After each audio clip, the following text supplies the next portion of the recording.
So guys కొంతమంది students అయితే అడుగుతున్నారనమాట AP set 2024కి సంబంధించి సో ఫోర్త్ కౌన్సిలింగ్ అయితే ఉంటుందని అయితే అడుగుతున్నారు. సరే ఏంట్రా ఇలా ఉన్నారు మీరు, సో ఖచ్చితంగా థర్డ్ కౌన్సిలింగ్ వరకే ఉంటుందని అయితే నేనైతే ఎక్స్పెక్ట్ చేస్తున్నా. సో దీనికోసమే మనమైతే సో చాలా అంటే చాలా పోరాడిన తర్వాత ఫైనల్గా మనకు థర్డ్ కౌన్సిలింగ్ ఉంటుంది అని అయితే చెప్పారు. సో ఒక్కటే ఒక విషయం చెప్దామని అయితే ఈ వీడియో అయితే చేస్తున్నా గైస్. సో ఎవరైతే థర్డ్ కౌన్సిలింగ్లో వెబ్ ఆప్షన్స్ అనేవి ఇచ్చుకోవాలనుకుంటున్నారో, సో బ్రాంచ్ అనేది చేంజ్ చేసుకోవాలనుకుంటున్నారు, సో వాళ్ళందరికీ ఇదే లాస్ట్ ఛాన్స్ అనమాట.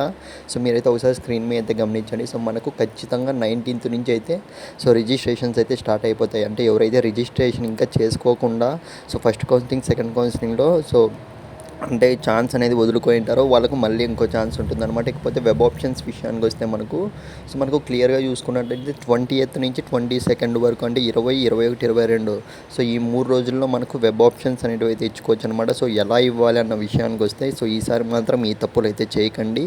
సో ఖచ్చితంగా మీకు వస్తుంది అన్న కాలేజ్లోనే సో 50K 60K ఎవరికైతే 20K 30K ర్యాంక్స్ వచ్చాయో సో ఖచ్చితంగా మీకు వస్తుంది ఆ కాలేజ్, పలానా కాలేజ్లో ఆ బ్రాంచ్ అనేది వస్తుంది అని అనుకుంటేనే ఇవ్వండి. సో ఇంకో విషయం ఏమంటే అతి తక్కువ వెబ్ ఆప్షన్స్ అయితే మీరు ఇవ్వండి అని అయితే నేను నా సజెషన్ అనమాట. సో ఇకపోతే చాలామంది స్టూడెంట్స్ని అయితే నేను అడిగేది ఏంటంటే మీరు ఫస్ట్ కాలేజ్ ఏది పెట్టుకోవాలనుకుంటున్నారో సో మీ ర్యాంక్ ఎంతో, మీ క్యాస్ట్ ఏంటో కింద కామెంట్ అయితే చేయండి. నేనైతే చెప్తాను కాలేజ్ వస్తుందో రాదో.